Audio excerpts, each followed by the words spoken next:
I'm Jack Houghton from Osterville, Cape Cod, Massachusetts, and this being the month of May, it marks 39 years in the business I started in my college dorm room.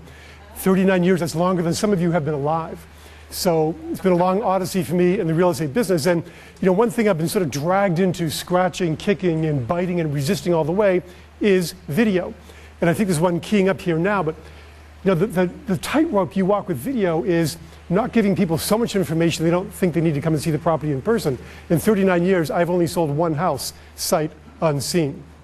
So the goal is to give them enough information so that they'll want to come and see it in person, but not so much that they won't want to eliminate it. Because advertising, videos, brochures, everything helps a buyer with their elimination process. They were looking to draw red lines through things and eliminate it from consideration. So a couple points on videos. This is going to be ramping up, and I'm going to go on to my other points when this comes up. Is a video is not a collection of still pictures shown on a video. To me, that's boring, and it's just almost insulting to the audience. I would not suggest that. Now, on the other hand, there's some real estate agents in Australia who are doing incredible videos that get thousands and thousands of views. But I'm from New England, where everybody, traces their roots back to the Mayflower, and high sexual content in a real estate video is not really going to work in my market. So we have to strike a balance somewhere in between there. We have one we're considering. We have a bayfront house facing west, beautiful sunsets, and we're doing a video called 50 Shades of Bay. But we'll see.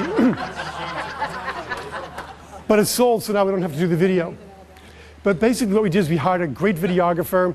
We hired a recently laid off Fox News anchor. And we just created what looked like an interview, like a TV magazine. A good video like this should cost between $1,000 and $2,000 per finished minute to produce.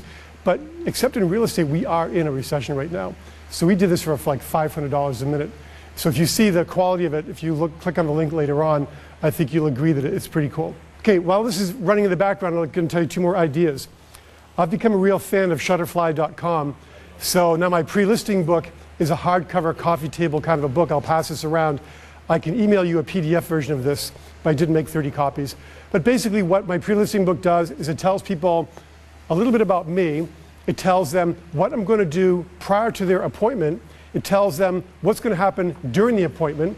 It tells them what's going to happen between the first appointment and the second appointment, and then it tells them what's going to happen on the second appointment. All their expectations are laid out in, I think, a pretty compelling fashion. So Shutterfly.com, these are on, depending upon how many you make, around 30 bucks. I'll pass these around. So we take it the next step, and we also do hardcover brochures for listings. And the great thing is that you can do one or you can do 100. And my suggestion, if you go to Shutterfly.com, you're going to do a lot of them, like more than 15 or 20. Ask to speak to someone in America, because you start in India, get back to America, and they'll give you some really big discounts on quantity orders. We'll actually do mailings of these. We'll mail out 100 of these to the neighborhood on certain listings of a certain price point. Okay, the last thing I'm going to talk about is, I'll never find the page in here. Anyway, information marketing. I detest, loathe, and despise advertising because it's a money pit. And we advertise a house, and people don't like that house. They want a cape, and you're advertising a ranch, vice versa. So we are big on information marketing. You don't have to have written books for this to work. You just need to write reports about your market. 7 biggest factors before you buy a house in Pensacola, or the 7 biggest mistakes Pensacola real estate sellers make.